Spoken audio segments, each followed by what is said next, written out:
తోని తేలిపోయింది మనకు ఏంటంటే మనకి ఇది దొంగ సర్వే అని, దొంగ లెక్కలని, ఇది అగ్రవర్ణాల ఆధిపత్య లెక్కలని, దగాకోర లెక్కలని తేలిపోయింది. కనీసం మరి రేపు తెచ్చే చట్టమైన నిలబడుతుందా?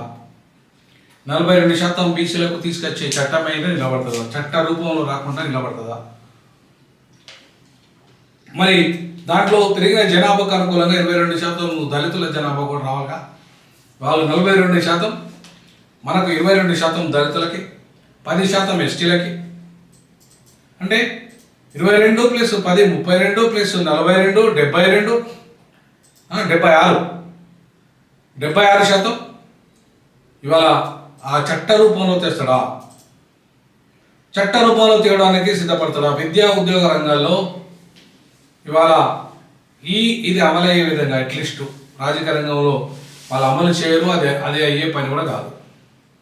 ఎందుకంటే బీసీలకి రాజకీయ రంగంలో కనుక వాళ్ళు అమలు చేస్తే 42%, అట్లీస్ట్ 42% వాటి అమలు చేసినా కూడా పప్పులు ఉడికే వాళ్ళే.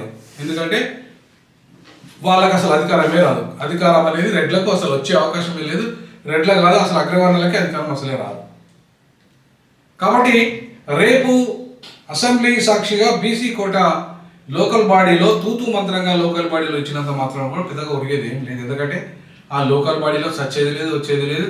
ఒకవేళ గెలిచినా, బీసీలు గెలిచినా కూడా వాళ్ళ పిల్లలను గెలిపిస్తారు. వాళ్ళకి ఎక్కువ శాతం రిజర్వేషన్లు ఉంటాయి. కాబట్టి అక్కడ నోడు ఎవడు ఉన్నాడు, అది అసెంబ్లీలో వర్తించదు, పార్లమెంట్లో అసలే వర్తించదు.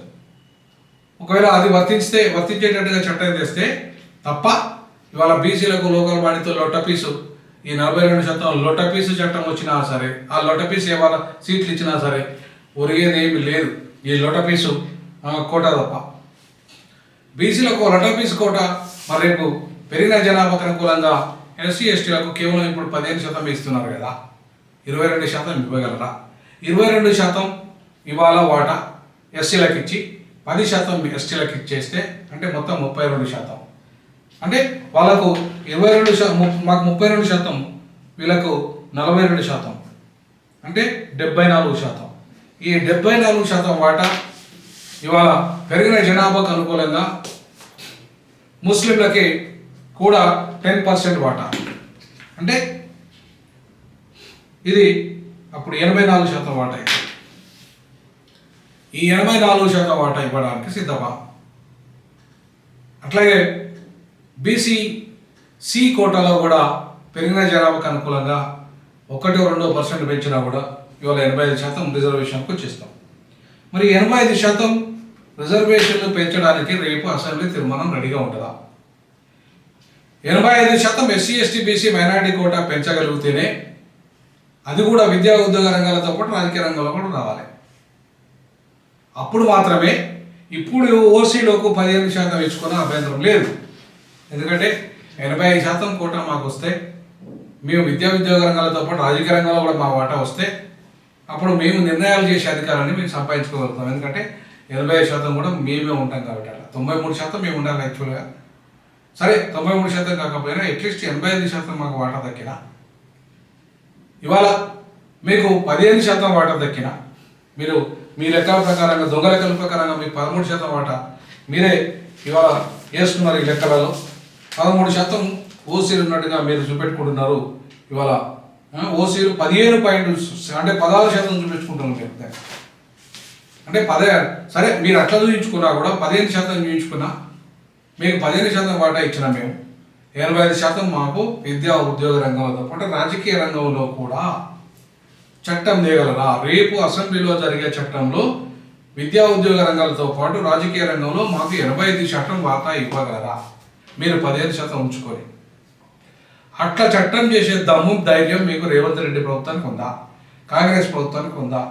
కులగణన నిజంగానే మీరు చిత్తశుద్ధితో చేసిందని అనుకుంటే మాకు రేపు ఈ విద్యా ఉద్యోగ రంగాలతో పాటు రాజకీయ రంగంలో కూడా మాకు 85% వాటా వచ్చే విధంగా చట్టం తేవాలి. దాన్ని పార్లమెంట్కి పంపాలి. బీజేపీ మీద అప్పుడు మేము ఒత్తిడి తేవడానికి సిద్ధపడతాం. మేము 85% వాటా మా వర్గాలకు రాజకీయ రంగంలో పాటు విద్యా ఉద్యోగ రంగంలో కూడా ఇవ్వమని చెప్పి డిమాండ్ చేస్తాం. తెలంగాణలో మా జనాభా ఇంత ఉంది కాబట్టి. సో కాబట్టి ఇవాళ మీరు 15% అంటే 7% కూడా డబుల్. 14 కావాలి, డబుల్ కాదు, ఇంకెక్కువ శాతం కూడా మీరు పెంచుకున్నారు. మీరు 7% ఉంటే 15% మీరు పెంచుకున్నారు. ఎందుకంటే ఈడబ్ల్యూఎస్ రిజర్వేషన్ మీరు జస్టిఫై చేసుకోవాలి కాబట్టి. అట్లాగే జియో 29 తెచ్చుకున్నారు కాబట్టి దాన్ని కూడా జస్టిఫై చేసుకోవాలి కాబట్టి మీరు తప్పుడు లెక్కలతో దగ లెక్కలతో మీరు ముందుకొచ్చారు కాబట్టి ఇవాళ ఆ కార్యాచరణలో మీరు ఉన్నారు. మరి ఇవాళ ఆ కార్యాచరణలో మీరు ఆ కార్యాచరణలో ఉన్నప్పుడు మరి వాళ్ళ సరే మీరు ఆ కార్యాచరణలో ఉంటే మేము ఈ కార్యాచరణలో ఉండాలంటే మాకు విద్యా ఉద్యోగ రంగాలతో పాటు రాజకీయ రంగంలో కూడా ఇవాళ మా వాటా జనాభా దామాష పద్ధతులు మాకు రావాలి.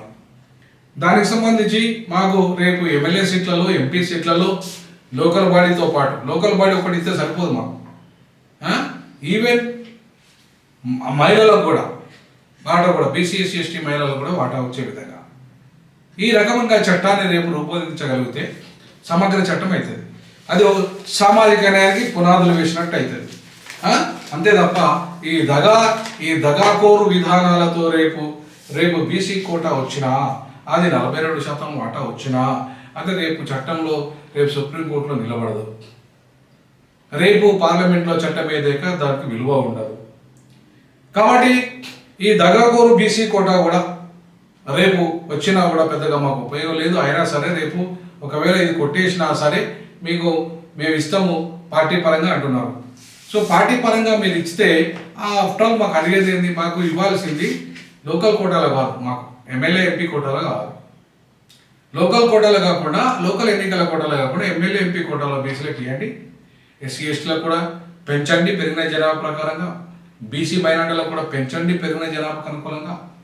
ఈ మొత్తం సమగ్రంగా 85% తెలంగాణలో మాకు విద్యా ఉద్యోగ రంగాలతో పాటు రాజకీయ రంగంలో కూడా వాటా పెంచుతూ జనాభా దామాష పద్ధతిలో మీరు ఇస్తే తప్ప మాకు న్యాయం జరిగినట్టు కాదు.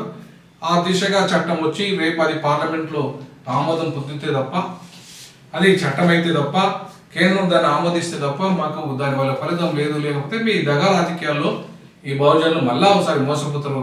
మళ్ళీ మీ రాజ్యం మీద తెచ్చుకోవడానికి 10 ఏళ్ళు నేనే ముఖ్యమంత్రిగా ఉంటా అంటున్నావు కదా రేవంత్ రెడ్డి. ఈ నేనే ముఖ్యమంత్రిగా ఉంటున్నా నువ్వు ఇవాళ నీ మొత్తం బండారము బట్టలు కూడా తీసి బజార్ నిలబెట్టడానికి బీసీలో నుండి ఒక నాయకుడు బయలుదేరిండు. సరే ఆయన లంగో దొంగో పక్కన పడేస్తే ఇవాళ కొన్ని విషయాలు అయితే వాస్తవాలు అయితే మాట్లాడుతున్నాడు. కాబట్టి ఇవాళ నీకు తగ్గ మొగోడు కనుక ఇవాళ ఆయన బయలుదేరుతున్నట్టుగా మనకు కనపడుతుంది. మరి ఇవాళ ఆయన బీజేపీ సంఘాలు చేరి ఉంటాడా, లేకపోతే నిజంగానే బీసీల కోసం నిలబడతాడా అనేది కాలం నిర్ణయిస్తుంది.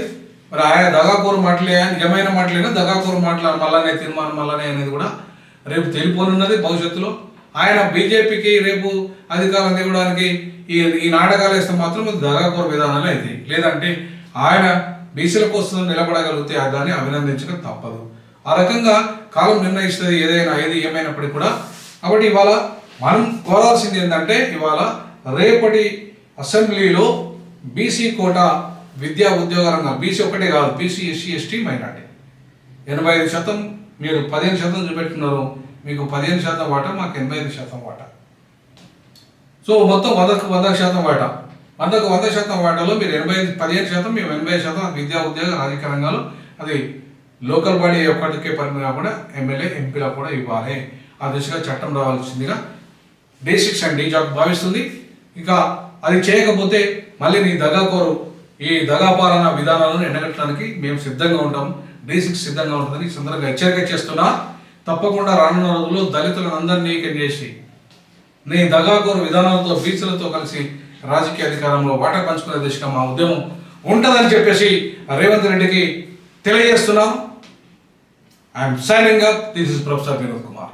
జై భీమ్, జై సామాజిక తెలంగాణ, జై జై సామాజిక.